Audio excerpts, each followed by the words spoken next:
Happy New Year. So happy to see all of you today.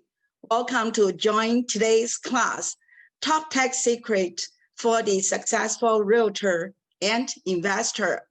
I'm Pauline Lam from Kota Realty, your 2021 Co-Chair Education Committee, Western Gable Valley Realtors. Reminder here, all the participants will be muted in the meeting, and should you have any questions, please enter it into the chat box. Speaker will answer you during the Q&A section, and Jeff Huang will help to address the Q&A section.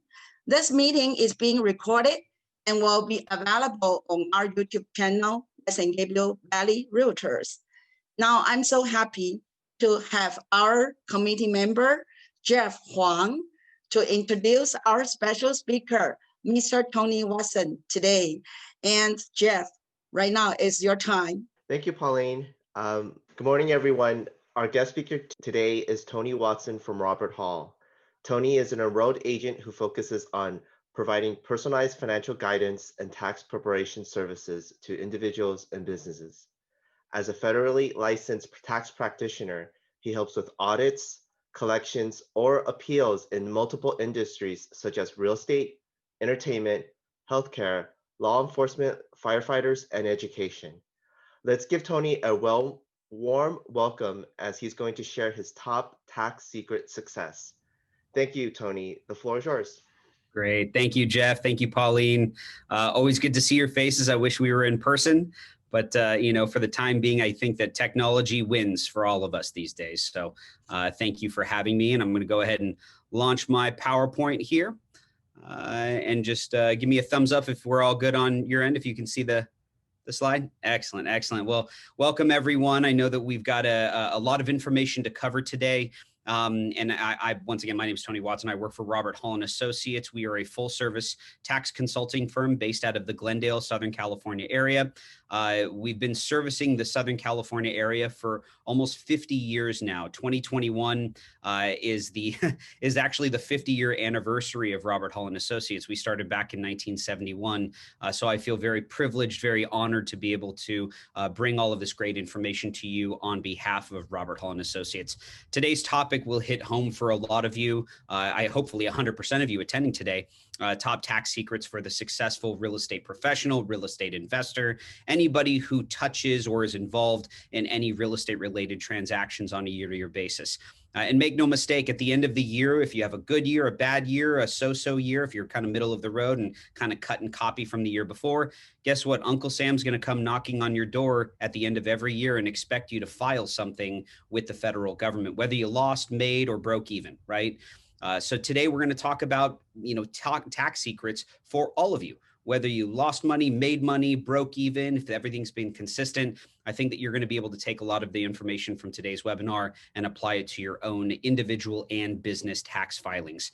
So once again, my name's Tony Watson. I've been working with Robert Hall. Gosh, it says here 15 years, but I think that's a little out of date. I think I'm going on my 17th tax season with Robert Hall & Associates this year, which, like I said, I'm very honored, very proud to be able to bring you this information on behalf of Robert Hall & Associates. I'm a tax preparer. I'm a real estate investor. I'm a small business owner. So I do absolutely practice what I preach. And I won a couple awards since working for Robert Hall & Associates. The most recent award was back in 2016. I bet you didn't know there was a Glendale's Best Tax Preparer Award. I did win that in 2016. Our firm has actually won that award, going on, I think, about 9 or 10 years now. So, and then I also speak at over 100 events on a year-to-year basis, talking about restructuring of business as an incorporated entity, issuing payroll, year-end planning, top tax secrets. I mean, you name it, anything tax related. We can bring that information to you via educational webinar platform. Happy New Year from the RHE team, by the way. I am by no means a one-man operation. I work with a wonderful staff. I think we're going on about 52 employees at Robert Hall & Associates. We have grown exponentially since I joined the team back in 2004, 2005. And this is just a small, actually a small picture of our staff here at Robert Hall. So don't think that we're a one-man operation where if for some reason you call and you're not able to get a hold of somebody, call back. I guarantee you somebody's going to answer. There's very few times where somebody calls in and the line is busy. I doubt that that's ever happened, but if it does, just pick up the phone, call us back. We have a number of professionals readily available to answer any of your very important questions. Now, with a staff this size, obviously, we do more than just California tax returns. We file taxes in all 50 states across the US, but only one location. A very unique thing about our firm is that we only have one location here in Glendale, family operated since 1971, but we do actually have clients in all 50 states. Some have moved there, some have been referred to us from other states. But that's something very unique about our firm. Over 50 years, we have been able to touch clients in all 50 states and help them file their taxes. Just before we get into the meat and potatoes here, we offer a number of services. Obviously, tax preparation is our number one service. We handle internal auditing of tax returns. We do bookkeeping.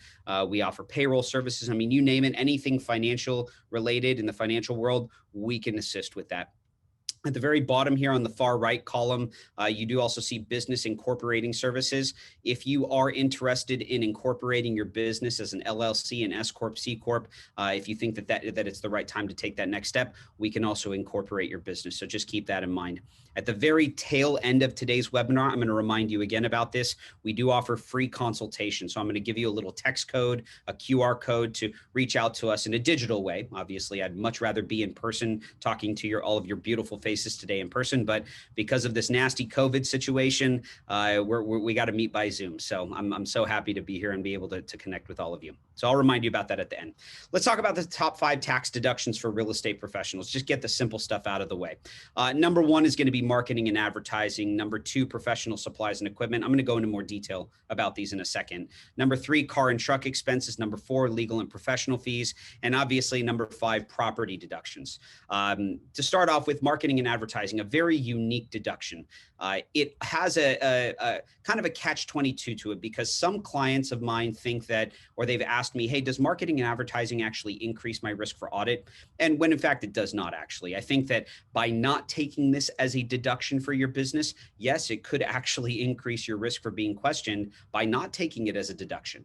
I mean, let's throw out a scenario here. Let's say that in 2018 and 2019, your income has increased from, $15,000 to $50,000, and now in 2020, you absolutely had a great year. You were able to plug into some key markets during the COVID, pandemic shutdown, and you were able to increase your business during times of economic uncertainty.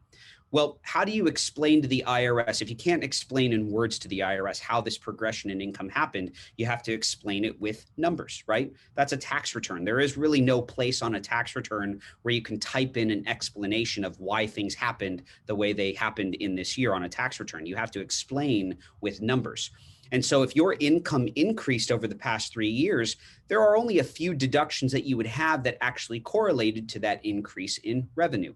For instance, you might have more employee expenses. You might have hired more individuals for your business to help you grow the business, which is unlikely because of the pandemic. You probably didn't hire any additional employees.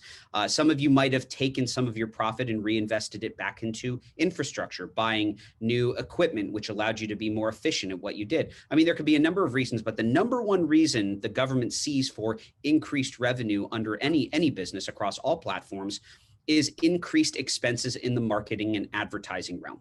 This is how you get your name out to the general public. And so if you do show this increased revenue over the course of a 2, 3, 4 year period, the government is going to expect you to have deductions like marketing and advertising expenses. In fact, there is a whole line item section of a Schedule C and a business tax return for marketing and advertising expenses. So make sure that you are maximizing every single ordinary, necessary, and legitimate write-off for your business that you can possibly max out. The government is going to expect these write-offs on your return if you do show progression in overall income on a year-to-year basis. So marketing and advertising expense, great overall dollar for dollar deduction. Professional supplies and equipment has one of the lowest risks for audit out of all deductions. Let's face it, how many people do you know in your business world who can do what they do without a cell phone? How many people do you know who can do what they do without a computer? I mean, all of you today are connecting with us with a computer through FaceTime on a cell phone, on an iPad, or on a tablet. We all need equipment and supplies in order to do what we do. So equipment and supplies actually has a low risk of audit, under 1%. In fact, in 17 years that I've worked for RHA, I have yet to see an audit on a computer purchase. I've yet to see an audit on a cell phone purchase, because the federal government expects us as business owners, as business developers, as professionals, to use these particular assets to build our business. So just keep that in mind. Very low risk for audit. Car and truck expenses, I'm not going to go too much into detail because there's a whole other slide in today's webinar about car and truck expenses, which we'll get to. But car and truck deductions, you really only have two options of how to write this off. You can either take actual car expenses or mileage. You cannot take both. And so you need to have a conversation with your tax advisor about which one benefits you the greatest on your individual or business returns, which one is going to save you more tax or reduce taxable income more than the other. So just make sure you have that conversation. Like I said, we're going to revisit the car and truck expenses in a couple slides here. Legal and professional fees, dollar for dollar tax deductible, but not for everyone. Okay. For instance, as a W-2 wage earner here at Robert Hall & Associates, if I went out and started a living trust, in the past, before 2018, under the old tax bill, as a W-2 wage earner, if I went out and started a living trust for myself, I was actually able to write off the legal and professional fees that I incurred for setting that living trust up. But as of 2018, the federal government removed something called 2106 employee expenses. You don't have to learn the terms. You don't have to remember that. But just understand that as of 2018, employees, not self-employed individuals, but employees like myself, we are no longer allowed to deduct non-reimbursed business expenses like cell phone, online charges, legal and professional fees, mileage, car lease expenses, in-home office deductions. So employees really lost big time under the 2018 Tax Reform Act. But for self-employed individuals and real estate investors, you file specific forms that allow you to continue to deduct legal and professional fees dollar for dollar. On a Schedule E, for instance, for a rental property, or a Schedule C for your business, there's actually a line item on your tax return for legal and professional fees. That has not been removed. So kind of coming full circle just on this deduction, as of 2018, yes, they removed the deduction for employees, but for the self-employed business owners, they kept everything very status quo.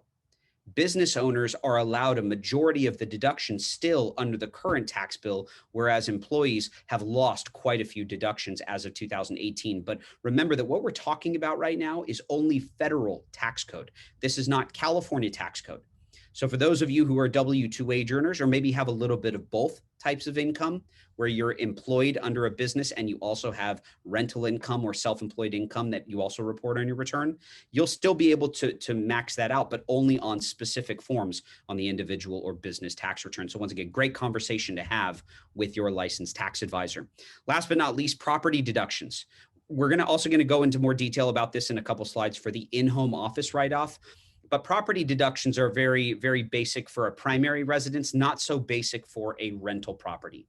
On a primary residence, you're just writing off your mortgage interest and your property taxes. And there are some limits to what you can write off there. When you turn around and rent out a property, pretty much everything that pertains to that business, because remember, as soon as you rent out a property, you are now a business owner, whether you like it or not. Your rental property generates income and has expenses, which are the two things that basically define a business, right? A business generates revenue, a business has expenses. So a rental property has income and it has expenses. Anything outside of mortgage interest and property taxes like homeowners insurance, HOA dues, improvements, depending on if they're structural versus just general maintenance and repairs. Anything that you actually spend your money on pertaining to that property will potentially be a dollar for dollar tax write-off, potentially. Some things may be depreciated over a certain lifespan, but a majority of your expenses will be a dollar for dollar adjustment to rental income. Now, on top of those expenses for a rental property, you also get to take something called depreciation on the building. Meaning that when I go out and I buy a property and I rent it out, I get to take the structure itself, not the land, but I get to take the structure, the building itself, and deduct the building over a certain period of time, which is 27.5 years. You don't have to remember that either, but just understand that you get additional write-offs on top of all of the things that you're coming out of pocket dollar for dollar throughout the year. So just be aware that property deductions for rental investments versus primary residence, very, very different. There are some limits to what you can write off on a primary residence, very few limits if it's a rental investment. So just keep that in mind and make sure that you're maximizing every single ordinary, necessary, and legitimate deduction possible on all of these tax-related forms. Let's talk about the most audited deduction, because I know that a lot of people going into the pandemic, coming out of the pandemic, they've had a lot of questions about what the government's really going to be focusing their time on. Now, up until the time the pandemic really started to set in February or March of 2020, up until then, the deduction that was the most highly audited form on a return happened to be something that became a very common write-off in 2020, which is the in-home office deduction. Make no mistake, the in-home office form, it's a form 8829. That's the form that we use to file this deduction on your return. Form 8829 has always had a very high risk for audit. We call it the DIF score. The DIF score is basically the ratio of audit per form that's filed on your return. And the DIF score for an 8829 form is through the roof. It's like a 75 to 80% chance for being audited, especially if you are taking a majority of your living space as an office space. Now, obviously, in February and March, when everybody was forced to work from home, not only the self-employed individuals, but also the employees, we shut down halfway through this last tax season, and we all had to work from home, which was fine. I got to see my 2-year-old son a little bit more often. I got to say hi to my wife a little bit more often, especially during the busy time of year. But it was very much a struggle for a lot of people to work from home. I feel very fortunate to have a workspace in my house that is quiet, that I could move from my office here in Glendale to home and where I live in Eagle Rock, where I could work from an in-home office. Not everybody has that separate space in their home to use for an office space. So when clients are calling us and asking, hey, what's going to be the audit risk on this 8829 form now that everybody was forced to work from home? Well, I think that the audit risk or the audit potential for this form will change. It will still have a slightly higher risk for audit than other deductions on a return, but I think that for 2020 and 2021, it will definitely have a much lower risk for audit because the government knows that everybody's been forced to work from home. So therefore, the audit, I'll call it the audit microscope, so to speak, is going to move to a separate form on the individual return. This form is the Schedule C. The Schedule C actually is the second highest audited form on a return outside of the 8829. And the Schedule C includes everything that you deduct for your business.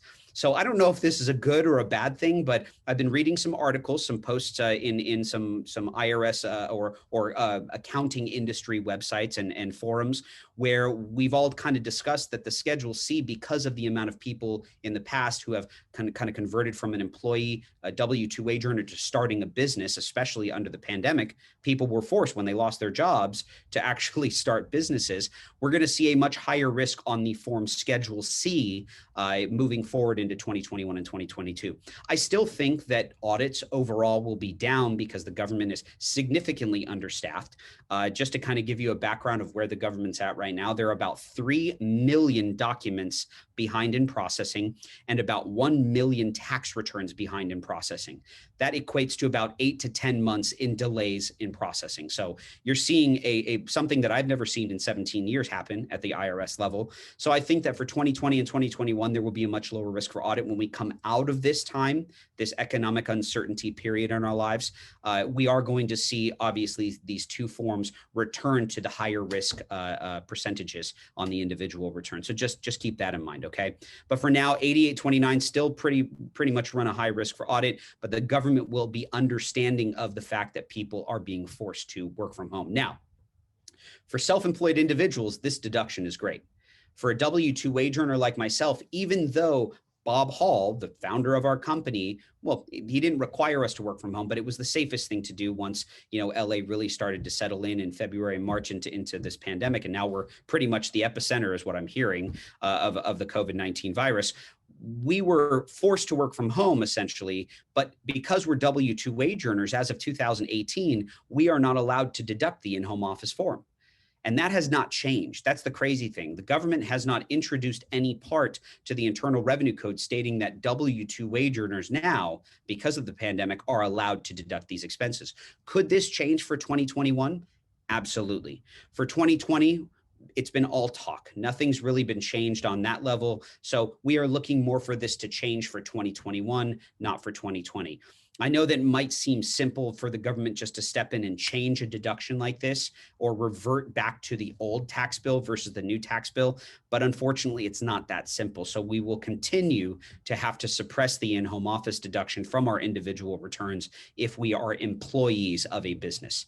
For the self-employed individuals, you absolutely want to max out this deduction, even though it might have a higher risk for audit. Just understand that there's a whole 2 or 3 page part of the Internal Revenue Code that states that your in-home office deduction is ordinary, necessary, and legitimate.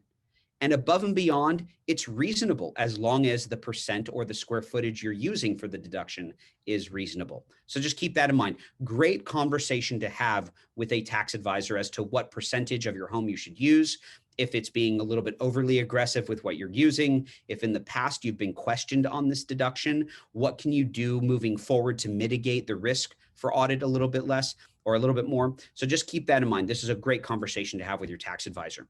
Also, if you are self-employed, understand that the state of California, along with the federal government's help, is really starting to hone in on the people jumping ship, right?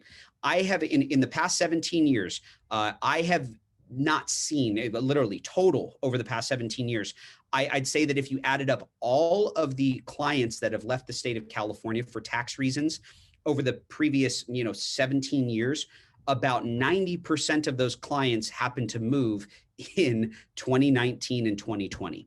Okay, so you have seen a mass exodus from the state of California for a number of reasons. It could be high tax rates. It could be simply just because of loss of job and they wanted to move somewhere else and start a new life, or whatever their reason is for moving. It's been a mass exodus from California. I think it mainly has to deal with taxes here in California, but once again, that's just an opinion of mine. Understand that if you still currently have assets or revenue being generated in the state of California, California is one of about 8 states that taxes its residents on their worldwide income. But it is also a state that will tax you as a Nevada resident on income that you generate in the state of California. So just understand that you could move elsewhere, but if you are still generating income in the state of California, you have to file what's called a non-resident tax filing in the state of California and still pay a non-resident tax rate. It's a little bit less than the overall full-blown 9.3% up to 11+% if you are a full-blown resident of California. But just because you moved doesn't mean that you're going to avoid paying California income tax. I have a lot of clients who have left California, but their employment is still here in California. Because of the pandemic, they're able to do what they do basically anywhere in the US. But if their main source of income is still here in California, either it's a rental investment or rental portfolio here in California, or maybe they are a realtor living in Nevada, selling property here in California, depending on very unique situation, obviously. But remember that California is going to tax you on any revenue generated in the state of California, but hit you with a non-resident tax, not a resident tax. So once again, great conversation to have with a tax advisor. Could it end up saving you a lot of money? Absolutely. I mean, that's the reason why people are leaving. So it still makes sense in certain instances to move out of California for the tax benefit, but let a tax advisor map out that road, map out that journey for you. Because you want to make sure that if you jump through all these hoops and move, and it didn't really save you very much because a majority of your investment income is here in California, there might be some other avenues that you could exercise or some other strategies that you can exercise to further reduce liability with proper tax planning. In fact, for the past 3 or 4 months here at Robert Hall & Associates, I mean, tax season really hasn't even started yet. I know we're in 2021, but January 15th technically is the end of the 4th quarter, which is when tax season technically starts for 2021, for 2020. But right now, dating back to, early September, what we've been doing here at Robert Hall is year-end planning, is planning for our business clients to make sure that whatever money was generated in 2020, that we are minimizing that liability as much as possible by implementing deductibility of expenses, going out and buying a new computer, maxing out certain deductions under the business, prepaying for things in 2020 versus 2021. Now that the year is over, we're looking for SEP IRA contributions, traditional IRA contributions, profit sharing plan contributions, things that we can still capture on a 2020 tax return, even though it's 2021. So there are still some moves that you could potentially make for last year, even though the year is already over. So just be aware of that. California, very, very unique state. You can go elsewhere for better tax advantage or greater tax advantages, but you got to make sure that you fully move all of your revenue sources out of California in order to avoid California tax altogether. So just be aware of that. Now, let's talk about really quickly the differences between an LLC or corporation versus a trust versus an insurance policy, because I'm sure that many of you over the past couple of years, as you've built your business, as we entered into the pandemic, and now we're growing our business at kind of back to a little bit of normal business for ourselves, not so much in the restaurant industry, but in the real estate industry. Real estate industry is booming right now. Let's talk about the differences between these three things, because a lot of people think, well, I have a great insurance policy. I don't need an LLC or a corporation. I have a great insurance policy. I don't need a trust. I have a trust. I don't need an LLC. There's a lot of confusion around these three particular conversations.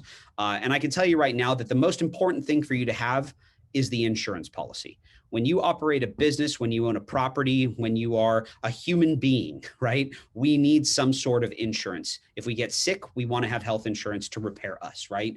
When we own a car, we want car insurance in case we're in an accident. We want the car insurance to kick in and help us. If we're running a business, we want business insurance, malpractice insurance, liability insurance. Whatever that insurance is, you want insurance.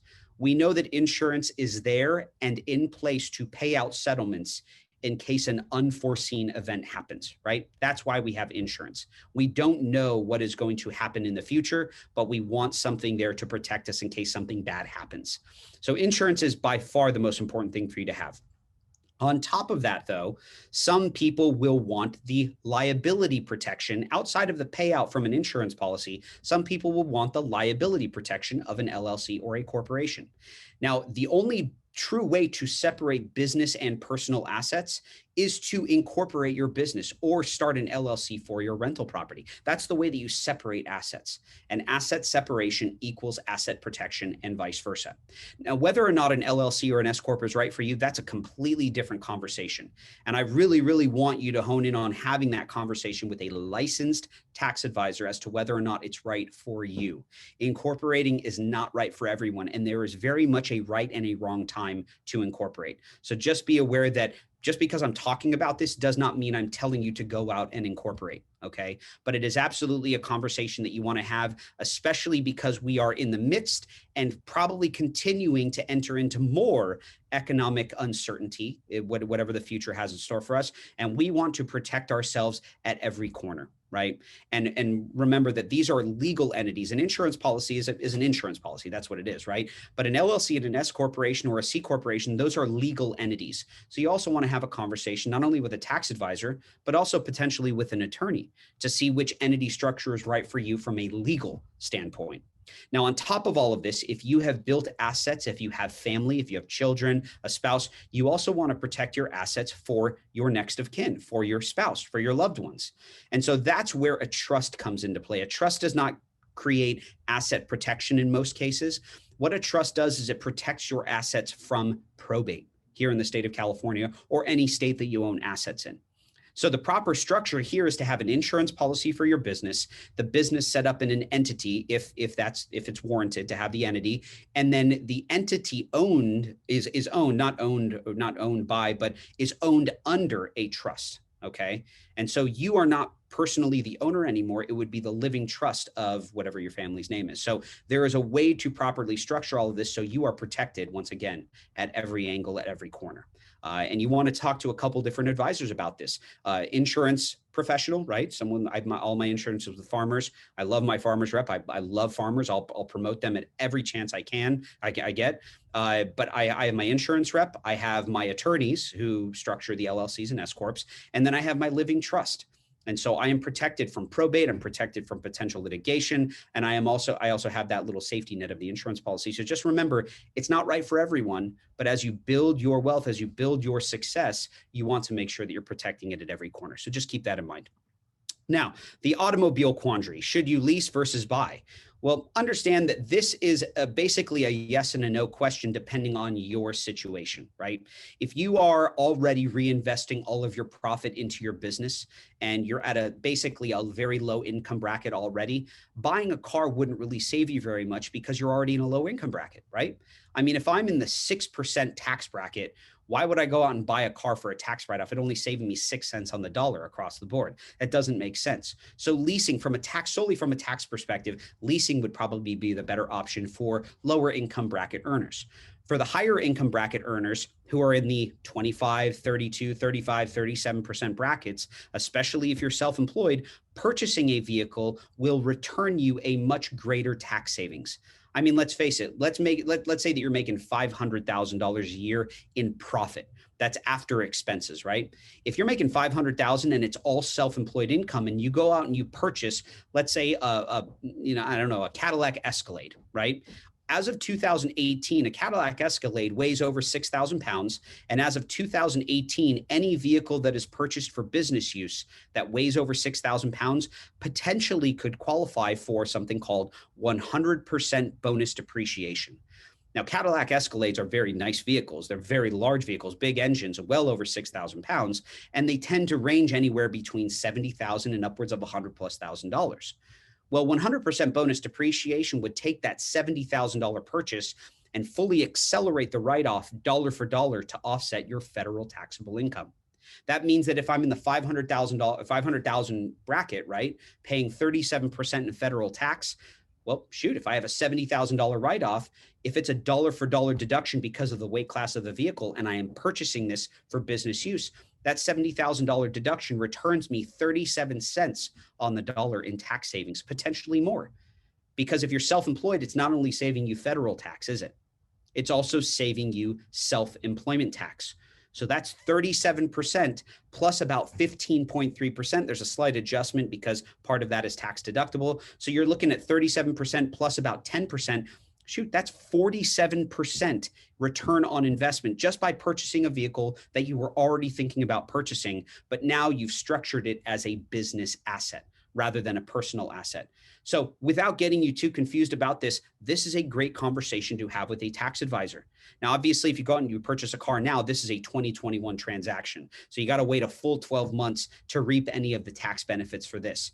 But I can't tell you how many cars I sold in September, October, November, and December, not because I was selling cars. It was because clients were already in the market to look at cars, right? I'm not going to send people out to buy depreciating assets just to buy it for a tax write-off. They were already looking at vehicles, so I pushed them to do it in that calendar year because it made sense financially for them to do so. The way they titled it, the way they insured it, ensured that they were allowed this 100% bonus depreciation write-off. This 100% deduction only works for vehicles that weigh over 6,000 pounds and that are used for business purposes. If you are a business owner and you buy the vehicle and you're using it for both personal and business, it doesn't mean that you're not allowed the write-off. It just means that your tax advisor needs to allocate based on percentage of use. What percent of the deduction is for personal, what percent is used for business. And remember, the only percent that is tax deductible is the business percentage, not the personal. Okay. So leasing versus buying, very, not such an easy conversation to have, but it's a calculated conversation to have. We need to make sure that it makes more financial sense for you to do one or the other. In my opinion, once again, this is just an opinion of mine, leasing is more of a lifestyle choice, right? The people who put under 15,000 miles on their vehicle per year, the people who want to show up in a really nice car, or they don't want to deal with the maintenance and they just want to return it, get a loan car, and then they don't have to pay for any of the maintenance or repairs. But remember that when you're leasing a vehicle, you're paying for someone else's asset. The reason why this is an opinion of mine is I grew up in a household where we didn't rent or lease anything.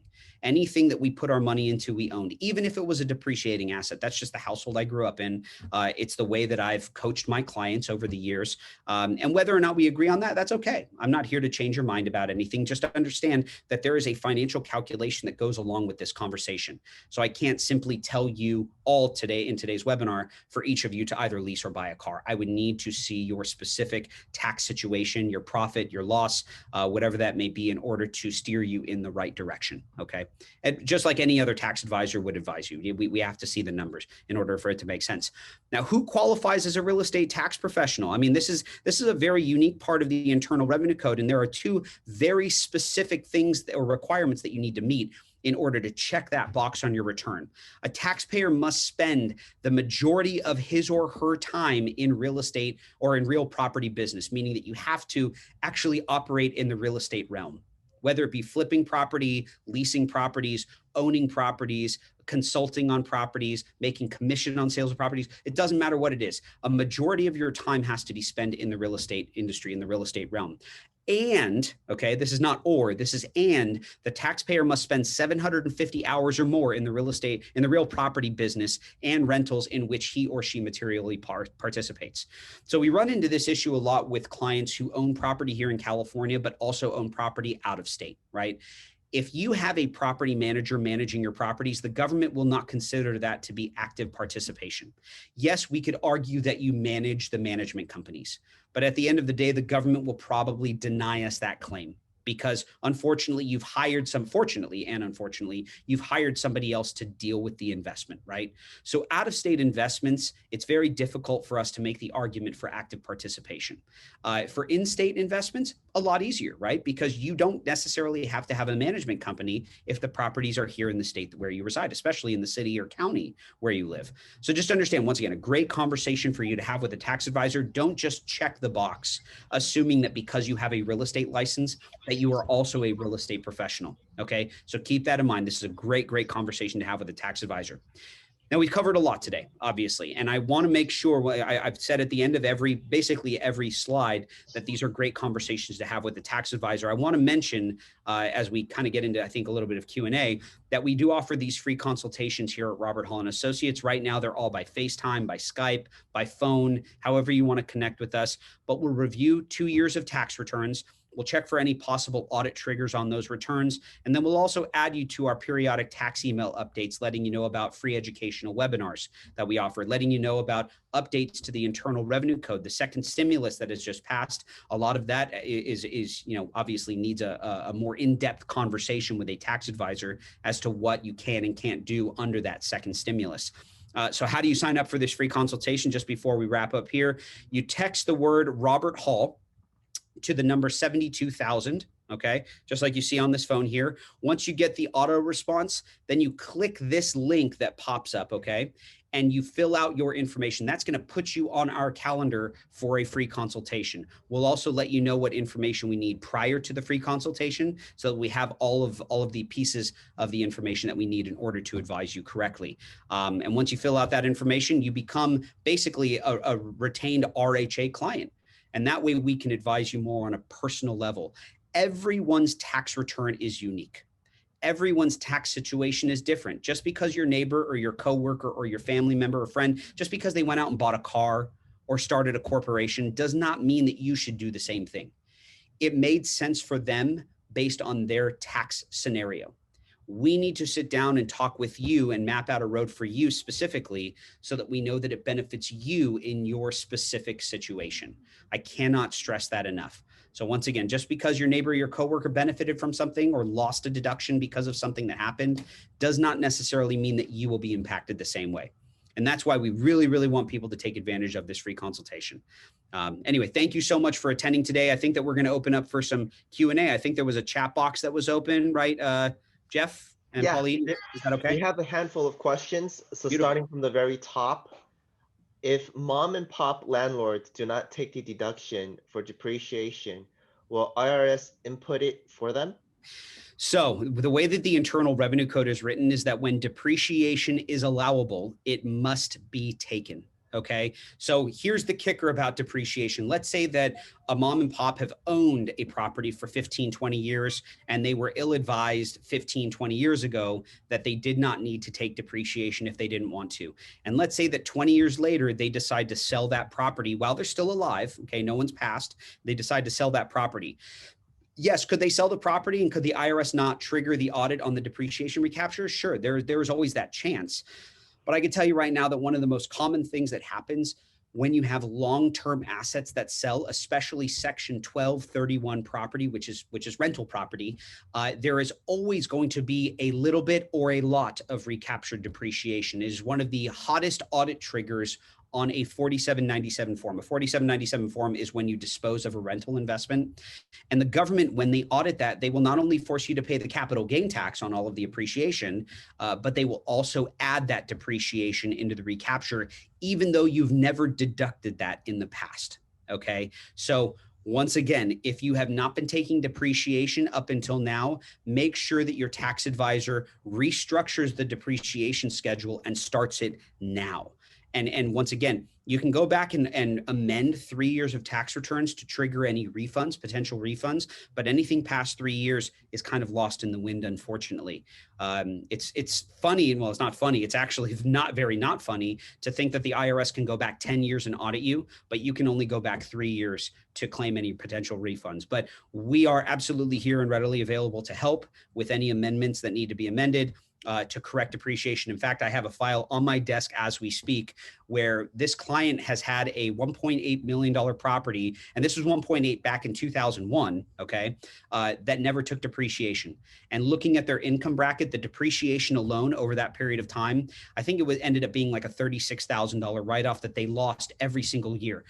Just by amending 3 years of tax returns to add that depreciation on in their income bracket, it's going to save them between $8,000 and $10,000 a year. That is over $20,000 in refunds we're going to claim for them in 17, 18, and 19, just by adding depreciation. So in some cases, yes, at the tail end of the life of the investment, depreciation recapture triggers a huge liability, but you have the option of doing the 1031 exchange to defer the liability until death. Okay. And then in death, your beneficiaries receive the stepped up basis. There's a whole other part of the Internal Revenue Code that allows you to do that. But understand that the code is written as such. When depreciation is allowable, it must be taken. So always remember that. Okay. Thank you. Tony, the next question is, can you talk about IRA or 401k withdrawals during the COVID period? And will the beneficiaries pay any kind of penalty? So there's two questions there, because are you talking about you withdrawing money, or are you talking about your children withdrawing money? Because beneficiaries are your children or your next of kin or whoever's inheriting your assets. And technically any IRA, any 401k in like 99.9% of the situations, you can withdraw up to $100,000 from a retirement account and pay the tax on it over the next 3 years without penalty. So you avoid the 10% federal and 1% state early withdrawal penalties if you pay it back. So IRAs have to be paid back in a much shorter time frame. With a 401k, you can actually borrow from the 401k over a 5-year payback term, which is no penalty and no tax because you're paying it back over a 5-year period. With an IRA, you can only borrow with, I think, a 60-day payback term. So you would actually have to take out the money under the COVID-19 CARES Act part, where you spread the liability out over 3 years, which, yes, is penalty free. If it's your beneficiaries pulling money out of a beneficial IRA, meaning an inherited IRA, the same rules apply. They can still take it out penalty free as long as they spread the liability out over the next 3 years. Now, obviously, if they plan on paying it back, there are certain forms that need to be filed to show the government that is not a distribution. It's actually a loan from a 401k. So once again, a couple different scenarios there, but yes, there are ways to avoid the penalty on the distribution, and it's up to $100,000 withdrawal. Thank you, Tony. Next question. Will you explain more about tax treatment differences between primary residence and rental properties? Yeah, so that's kind of a loaded question a little bit, because there are a lot of differences. I mean, the main differences, just to kind of break it down for you, on a primary residence, you're only allowed mortgage interest and property taxes as a write-off. Property taxes are capped at $10,000 total between property taxes on your primary, property taxes on a second home, so not a rental property, but a second home, one that you don't rent out, but that you use for personal use, and your state income tax that you pay. So it's $10,000 total. Okay, so that's on your primary residence or a second home, and that also includes your state income tax. On the mortgage interest side of things, if you purchase the home prior to 2018, you're allowed the mortgage interest on the first $1 million of acquisition debt. If you purchased a property after December 15th of 2017, so basically 2018 or or recently, you're only allowed the interest on the first $750,000 of debt. Now that's on a primary and a second home. So that's $750,000 on the primary, $750,000 on the second home.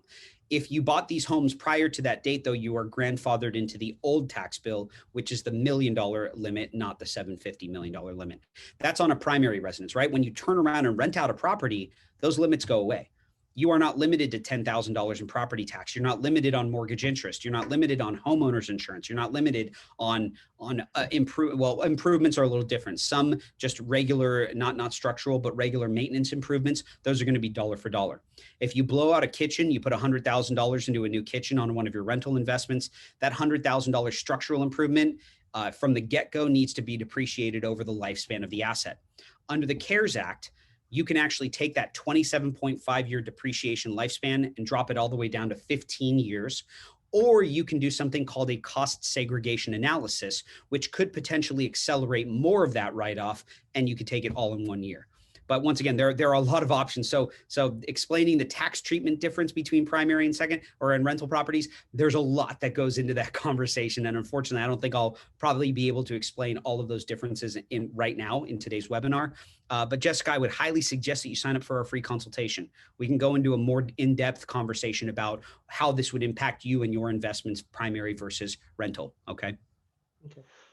Next question. What's the difference between holding real estate license and claim as a real estate professional from a tax perspective? Sure. So Renee, just understand that I'm not saying this to be blunt, but it's going to sound blunt. Just because someone has a license doesn't mean that they're a professional, right? I know a lot of clients who pass the bar who have a license to practice law, but that doesn't mean that they're a professional legal advisor, right? So the government doesn't look at your real estate license as proof that you are a real estate professional. Does it help? Absolutely. It can always help, right?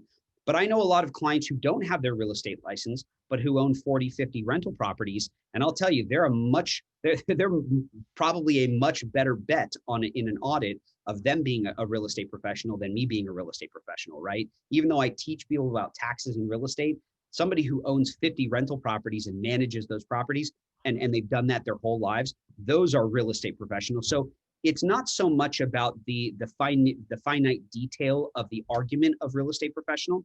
It's about representation in an audit. You have to let us as tax advisors kind of map out or figure out what the government is really after. Because in a lot of cases, when the government audits a real estate professional status, it's not because they don't believe that you're a real estate professional. They see something on your return that kind of explains to them that you probably are a professional in another industry, not in the real estate industry. And so we need to play chess with the government. We need to figure out what the next move would be to get ahead of their claim in an audit to make sure that we check off all the boxes for you to claim yourself as a real estate professional. Those two main things, though, that I pointed out in the PowerPoint, the 750 hours, and then I call it the 51 rule, where 51% or more of your time and or income needs to come from real estate related activities. This comes into play when you have, let's say, a tax professional, right, who only works tax season January through April 15th. And let's say that throughout the rest of the year, they don't do taxes, right? They actually do real estate. Well, if you make $300,000 as a tax preparer January through April 15th, and then for the rest of the year, so more than 51% of your time, you're actively participating in real estate, but in real estate, you only make $50,000. Well, the 51% time rule applies, but the 51% income rule doesn't apply. You're actually making $300,000 as a tax professional and only $50,000 in real estate. Well, the government can step in and say, well, we actually think you're more of a tax professional, which means that you cannot claim the real estate professional status. It doesn't work that way in all cases, but in an audit, we always need to make sure that we figure out what the agent is after first and foremost, so that we can take a step back and kind of shield anything else that they're going after. You never want to go at a real estate professional audit on your own. You want to hire a licensed tax advisor to argue that point for you. We know what the government is looking for most of the time. We have to have this Q&A with the agent first to figure out what they're truly after. But once we find that out, we can develop a plan and have a leg to stand on in an audit that can prove this real estate professional status. And I don't want you to have to do that on your own. So, next question is from Grace. I moved to Florida. 60% income from California and 40% of my incomes from I take that back. 60% of the income from California and 40% from California. Yeah. If I don't pay income tax 60%. I think you meant 60% from California and 40% from Florida. I Yeah. think. Yeah. So the 60% of income that you generate in California, technically, yes, you are supposed to file a California return because you're generating revenue in the state of California. When I say technically, I mean that if whoever's paying you is not filing a document in the state of California, I'll be real honest with you, California probably doesn't know about it. But as a professional, I have to tell you, yes, on 60% of your income, if it's generated in California, you got to file a return in California and pay California non-resident tax on that 60%. Grace, it probably would be best for us to have a conversation about that, just so that I don't kind of give a lot more information than need be in this webinar. But that's something we could definitely have a conversation by phone on. Okay. Next question is from Jessica. Could you explain if the property was used for rental and then changed back to primary residence for 2 years and then sold? Do you have the capital gain exclusion?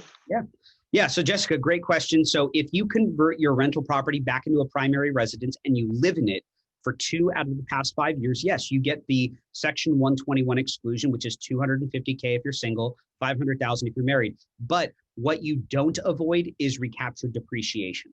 So if you've owned this property for 20 years and in the last 2 years, year 18, 19, and you sell it in year 20, in year 18 and 19, if you lived in that property, you qualify for the Section 121 exclusion, but the whole time that you've rented out the property, you've been taking that required depreciation. So when you sell the property, sure, you might be excluded from paying a good chunk of the capital gain tax, but all of those years of depreciation, you have to recapture, add back onto your return as income and pay income tax on that. Recaptured depreciation is not capital gain. So recaptured depreciation is not part of that Section 121 exclusion. Great question. A very complicated answer though. Can it be done? Absolutely. But you definitely want to talk with a tax advisor first and foremost before you actually sell that property, okay? There may be a way for you to exit out of that investment as a primary residence, 1031 exchange the rental portion of the property into another property, take the exclusion on a good chunk of the capital gain, and get the benefit of both worlds. So it's a very creative real estate transaction from a tax perspective. Can it be done? Absolutely. But you got to have a pretty in-depth conversation with a tax advisor about how to do that. This next question is from Jim. If the same mom and pop holds a duplex for 27 years, will that trigger a taxable event? Only if they sell it. So it's not that once you get to the end of the 27 and a half year time span, it's not that they pay the tax then. They would actually have to sell the property outright in order to pay the recaptured depreciation tax and capital gain. But at that point, they have 2 options. One option I like, the other option I don't really like. One option is to 1031 exchange the property into other like-kind investments with all of the appreciation, all of the depreciation recapture, to cycle it into other investments, maybe taking one property into 10 rental investments, right? Or 10 properties into 2 properties, or however you want to exchange, right? The second option is not really something that you have to choose. It's something that just naturally happens in life. Number 2 would be death, right? Somebody unfortunately has to pass away in order for the next of kin or the surviving spouse to receive a stepped up tax basis on the property. So let's say that mom and pop own this property for 27 and a half years. They bought it originally for $100,000. Now it's worth $2 million in Burbank, right? But let's say it had all of this appreciation. If they sell it while they're both still alive, they have capital gain tax and depreciation recapture, right? But if one of the spouses passes away, the surviving spouse receives a stepped up basis at the time of death to the fair market value of that property, meaning that at the time of death, an estate attorney gets an appraiser, or somebody gets an appraiser, they appraise the property at the time of death, and now that becomes the new basis for the surviving spouse or the beneficiaries. And that resets the clock on depreciation, and it allows the surviving spouse or the children to avoid paying capital gain tax on that property. Meaning that, let's say a husband and wife pass away and the children get this $2 million property, they can sell it literally a week after their parents have passed for $2 million tax-free. No recaptured depreciation, no capital gain tax, nothing. And that is the number one benefit built into the Internal Revenue Code. That is the stepped up basis inheritance benefit that allows essentially beneficiaries to pay no income tax up to the estate value of roughly about 12 million bucks. So that's, once again, it's either 1031 exchange or unfortunately death. Okay. Okay. This next question is from Jessica. Is cash out refi interest tax deductible? It depends. A cash out refi can be an equity line of credit. It could be a second on a home. I mean, they're called a couple different things, and seconds are limited on a primary residence. On a rental property, yeah, you can deduct interest because it's a business loan at that point. So once again, on a rental investment, you're allowed these great deductions because it is a business. On a primary residence, there will be some limits as to what you can deduct. But I'd have to look into the new limitations. I think they've changed for 2021. For 2020, I believe that it was, $110,000, or I'll have to look into that number. But there will be a Tony the Grim Reaper. Oh, come on, Jim. So just make sure that that you know some of the limitations on that mortgage interest deduction. Okay. Okay. Next one's from Diana. I bought a multi-apartment building with all cash. Can I use my principal residence mortgage payment for the rental property and deduct the mortgage payment off the rental property? But let me read that again. I bought a multiple apartment building with all cash. Can I use my principal residence mortgage payments for the rental property and deduct mortgage payments? No. No, Diana, unfortunately, on the 1098 that you receive for the mortgage interest, it'll show the property that the debt is attached to. And if that property is your primary residence, it has to go on Form Schedule A. It cannot go on Form Schedule E. Because remember that mortgage interest on a primary residence is deducted on a different form than a rental property mortgage interest deduction. So unfortunately, Diana, that's not possible. That's an aggressive, that is definitely an aggressive stance, and I like where your head's at. But unfortunately, that would be a little bit too aggressive, and you don't really want to go down that road. That could end up that's tax evasion and also tax fraud. So that could be a play that the government really goes to town on. I would not suggest doing that. Okay. This one's from Joanne. Who does the step up basis? Need a special appraiser? Any appraiser. Yeah, it's just a formal appraisal. You have to get a paid appraisal at the time of death or as close to time of death as possible. And that creates or establishes new basis in the property as close to the date of death as possible. This will be our last question because we're rounding off to the hour. Did Prop 19 change the tax structured inheritance step-up basis for kids to inherit? So remember, Prop 19 is dealing with property taxes. It's not dealing with income tax. So no, in most cases, no, that has not changed. So I just have to let you know, property taxes and income tax, two completely different worlds. And so in my webinars, I've had a lot of Prop 19 questions, and even though I know the answers to these Prop 19 questions, I'm just not licensed to advise on property taxes. If you want to have a consultation with one of our professionals one-on-one, then we can dive into more detail about Prop 19. There's just two, in my webinars, what I've learned is that when there's more than 10 people in a webinar, it applies to everyone in a different way. And I know I'm licensed to advise anything income tax related. When it comes to property taxes, I really need to talk to somebody one-on-one in order to have that conversation. I absolutely despise giving that as an answer because I love giving you the most definitive answer I possibly can. It's just not possible for me to do that with the property tax topics like I can with the income tax topics. And to be real honest with you, over the past year, I've called the county assessor's office many times because sometimes I'll get caught off guard with a Prop 19 question or a Prop 16 question. I'll have these questions. The county assessor's office is incredibly informational. They are incredibly helpful with answering questions. So if you just want to pick up the phone and call them directly and get the answer directly from them, that's what I do. You could essentially do what I do. I call the county assessor's office. I talk to one of their professionals. If they don't know the answer right off the top of their head, they research it and they get back to you, which is kind of an anomaly in today's world with a government agency, So just be aware of that. That's essentially how I get all my answers for the property tax side of things. Okay. That rounds up the time. We do have one last question in. Should we take it or? Yeah, that's fine. Yeah, so for there is a tax withhold for foreigner investment property, 15%. Can the seller apply to return the tax withhold right away after escrow is closed? So timing is everything, right? So you can't file a tax return. I mean, I guess you could. You'd have to file a paper return and cross out the year on the tax return. It's a highly audited way of filing a tax return, but you technically would have to wait for the calendar year end to file a, like for instance, 2020 tax returns. We can't file 2020 in the 2020 tax year. We'd have to wait till 2021 to file the 2020 tax return. There are many ways for you to apply for this tax withholding, but there is a very structured way that the government wants to make sure of, because what's happened in the past before this whole 15% required withholding part of the code was put into play, where people would come here with foreign cash, they'd flip a property and then they'd wire it offshores, and the government wouldn't get paid their fair share of the liability, right? So there are definitely forms that need to be filed. Escrow will handle most of those forms. But on the tax side of things, yes, we would have to file a tax return in order to claim whatever revenue was made.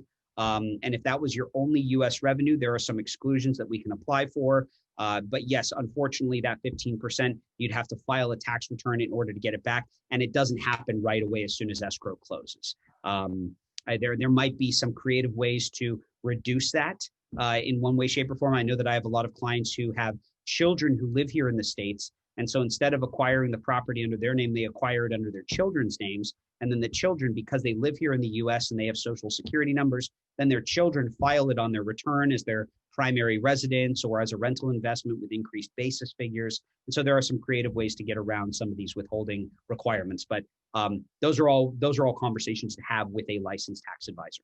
And we definitely advise you on all levels of that. Okay, thank you so much for taking that question, Tony, and all our 20 questions. I'm going to pass it on to Pauline, who will lead us to close out the session. Pauline, the floor is yours. Thank you so much. Wow, this is a wonderful, awesome class, right? You're so great, Tony. Every time you give us so many valuable information, how motivated and informative presentation. Thank you, Tony and Jeff, for this wonderful section to kick off our new year. We are now full of energy.